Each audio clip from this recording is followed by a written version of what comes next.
When we look at today after a hiatus of 2 years because of COVID, it is my pleasure to be here, and I'm delighted to be here to do a face-to-face interaction with all of you.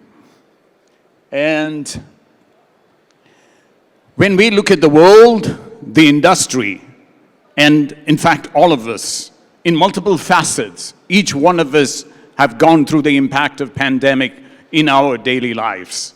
Some of us have struggled more, some of us have struggled less, like few of us, and we as the industry has the ability to help them guide in their new lives in the near post-pandemic environment. Few of us are privileged and fortunate here to experience IMC. By the way, IMS is also important for the folks who are in the telecom space. And when we see that we also, as an industry, has an ability to actually empower India. When you look at communications, collaboration, connectivity, these are all the essential pillars of the new Digital Bharat. That is part of the new Digital India. In fact, this is what has kept us sane and the economy humming when we've been going through one of the worst pandemic. Look at the high inflation. Look at the global turbulence. Look at the pandemic. Look at the financial federal banks making extreme decisions. All of this is impacting the fabric of the global economy and also India's economy. But comparatively, actually, India's economy has done quite well. Now, having said that, we need not take the eye of the ball because there are economic shifts happening, and we as the anchor of the economy has to make sure that we help India have the essential pillars that can enable us to sustain growth, as well as what I would say, mitigate the impact of the global economy on us. Now, we look at water, we look at electricity, we look at transportation. All of these actually are essential building blocks. But we know that the communication and collaboration has been a very element to having sustained these essential critical blocks. When our industry has challenges, every industry, be it the businesses, be it any other industry, actually has issues to deal with because we are the anchor for all industries. Good afternoon, everybody. Like I said earlier, it's a pleasure to be here. And there is no industry that I want to be part of today than this industry. And we all know, all of us here has a telephone today. And that is because we as an industry has been able to have that big impact. That's why it's welcome to 22, welcome to IMC, welcome to IMC, as well as what our Prime Minister, Mr. Narendra Modi ji, said today. And I can relate to my dear friend who was here before me. It is 2G Niyat, 5G Niyat. 2G was for a few, for a select few actually. 5G we want to democratize so that every Indian has 5G across India. And by the way, we also believe in bringing true 5G to all of India. Folks, as I go through this, let me quickly run through some of the big disruptive technologies that I do every year. One of them is the context of an energy router. Just like we have bandwidth on demand, I think there will be energy on demand. You look at PQC, which is the post-quantum crypto versus QKD. Actually, QKD uses specialized hardware, PQC uses software algorithms. You look at the planetary defense. We saw just a couple of days ago, the NASA did a DART to protect the human civilization, I would say, from asteroids. or any other alien that may be out there impacting Earth. Now, when you look at bionic organs with sensors, it could be the bionic pancreas, it could be the bionic kidneys, it could be the bionic livers. Just like our network operating system, I think there will be a time where people will be watching these bionic organs and the very sensors associated with humans. Then, leveraging XR. Again, this is not AR, VR, MR, but it is actually XR in helping with drug discovery, etc. Now, if I don't talk about metaverse, today I may not be progressive enough, and we will have a little bit more discussion on metaverse. More importantly, I think artificial intelligence, that is AI with sentience. Imagine AI having some conscience. I hope there are no humanoids, but that is a possibility. Digital world in 2022, if you look at it, more than 5 billion internet users have already been across the world, and India is already contributing to about 14% of the global mobile internet traffic. By the way, we talked about inflationary pressures and GDP, 7.3%. We expect growth for India even this year. I think our earlier colleague talked about $1 trillion economy in the digital economy by 2025. And we believe there is going to be 1 billion 5G subscribers in India. Let me not use the word 2022. I would say by 2026. So, India to lead the digital revolution. What is important? I think 2023 is another very important year for India. We will deliver the most advanced true 5G, and we will talk about what exactly is the true 5G thing that we are talking about. We believe that we need to have an inclusive India. Like the Prime Minister said, we need to have internet for all. We believe that the telecom bill, and I will try to fast forward a little bit, telecom bill that has been recently introduced, there is good parts. We are going to talk specifically about the telecom bill, and we talked about, everyone else have talked about the operationalization of Gati Shakti. Now, if you look at today versus tomorrow, I won't talk much about today, but let's look at tomorrow. India is going to be the technology and R&D hub. That's our opportunity. We can have indeed 500 million subscribers by 2025. We have the potential for 150 billion electric vehicles in India. We have the ability to connect, if not the 295 million homes in India, at least 200 million homes.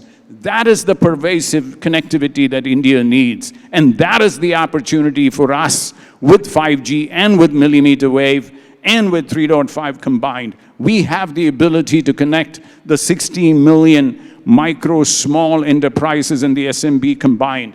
We have the ability to connect 150 primary healthcare centers. Actually, in India, primary healthcare centers are about 11,000, but there is sub-centers, etc., and about 1.5 million educational institutions going to 1.6 million. I talked about the essential communications infrastructure. When you look at it, electricity, water, finance, roads, and healthcare, we all have seen all of this is getting embedded and connected with communication and connectivity. What that does is we are elevating the basic essential connectivity.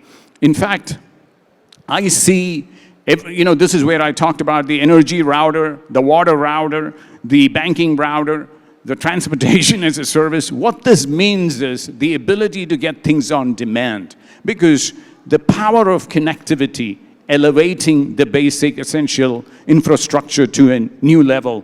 In fact, this is not about Industry 4.0 or Industry 5.0, which is actually, I would say, humanizing digitization. This is about allowing all of us with AI becoming what I would call more of a human 2.0 opportunity for the world, where all of this become extension to the human life. I think Randeep spoke also about the building blocks. I want to specifically talk about the building block for Digital Bharat, which I think is not just the technology component, but it is also the fiber right-of-ways, the need to incentivize fiber deployment, street furniture, so that we can actually get 5G and the new terahertz type of millimeter wave or terahertz waves where we can put very, very close to the customers, etc. So it's about the fiber, it is about wireless fiber, i.e. we call it the air fiber. It is the true 5G, in which we will talk about true 5G to meet the aspirations and expectations of all of India. If you look at India's business potential is clearly not where it should be. I think India's businesses are starved. When you look at it, of the 38 billion, which is what? About 300,000 crore of ICT spend, about 200,000 crore, about 25 billion of it is actually with 5,000 named account. The rest is with 13 billion. When you look at the world, about 1.3% of the GDP is what India's SMB is contributing. So we have a huge opportunity to take the starvation in the digitization and connectivity of the enterprise to the new level. Now, when you think about security, security is one big area that I believe is extremely important for Digital Bharat, or for any nation that is adopting 5G and digitization extensively. Why is that? When you have an energy grid that is connected, when you have a transportation grid that is connected, when you have an electricity utility grid that is connected, you want the best of security attached to it. And that is where 5G and 5G SA and the advanced technologies can inherently provide that security. And security, as we all know, is not something that you add later, it is inherently embedded. Now, to me, this is what I was referring to as true 5G. When I think about Mr. Narendra Modi ji, our Honorable Prime Minister, when he said 2G Niyat and 5G Niyat, let me remind everybody, Reliance Jio is not afraid to stand alone. We were standing alone when we launched 4G and VoLTE into India. In fact, I heard Mr. Sunil Mittal tell earlier today that Jio forced them into 4G. Let me hope this time that we will not stand alone in bringing the most advanced technology and the most critical technology to India. We don't want to give anything to Indians and say Indians consume. We want to provide India and Indians with the most advanced and the most capable technology, and that's what we will be focusing on. Now, we all know Bharatvarsh, and I think we have the ability as a nation to go from Bharatvarsh to Digital Bharat to Bharatvarsh. And by the way, folks, this is not about rewriting history, saying that we are going to do Bharatvarsh for the sake of doing it. No, this is not about rewriting history. This is about preserving history. I think that is the opportunity that we have. And we have the technical talent with 45 million advanced engineering talent in India, with about 200 million children that are going to school, with about 880 million young Indians that are less than 35 years old. I think the potential is immense. Now let's talk about what's the reality with respect to the draft telecom bill. I believe we have an excellent draft telecom bill. Like in any bill, there is room for improvement. What does it bring? It brings the positive aspect, same service, same rules. And it also brings in the regulatory certainty. I think it is a good step that has been taken. It also brings in a common framework of ROW across India, which we have all been looking forward to. There is no one size fit all for the penalties. I think there is certain rationalization for the penalties. Having said that, everybody, whether it is Randeep's slides, my slides, Bharat, India's slides, you will see everyone talks about cloud, AI, connectivity, data center, edge compute. So you cannot look at these things in isolation. They have to look at it in a converged environment, whether it's mobile, wireline, etc. That's why we believe the bill has to be holistic from a convergence perspective. The other important factor is spectrum. I heard our honorable minister the other day say spectrum is Atma, and I absolutely agree with him. This Atma needs to be taken care of in such a way that we get the most efficient and effective utilization out of this Atma. And for that, any commercial use of this Atma needs to be auctioned out. Also, USO fund. Traditionally, USO funds have been used to build telecom infrastructure, and there is about 60,000 crore worth of USO funds that is available, and I think we need to use that to incentivize people who need that technology by giving them devices in addition to the infrastructure. EMF norms. The EMF norms of our nation is extremely, extremely tight. In fact, it is 1/10 of the existing limits of the rest of the world, and I think it is extremely important that we get the EMF norms right so that we can get 5G, 6G, and the terahertz industry in place. Net neutrality. Net neutrality is very critical, and I sincerely believe in net neutrality because I think it's important. Having said that, there has to be certain flexibility. 5G brings network slicing, it brings URLLC, it brings the ability to do latency service, sensitive services. India needs to figure a way out to make sure that India is flexible in its approach to net neutrality. In fact, we also do not want the burden to be only on the operators and only on the consumers in terms of net neutrality. There should be some onus that has to be put on the high content providers as well.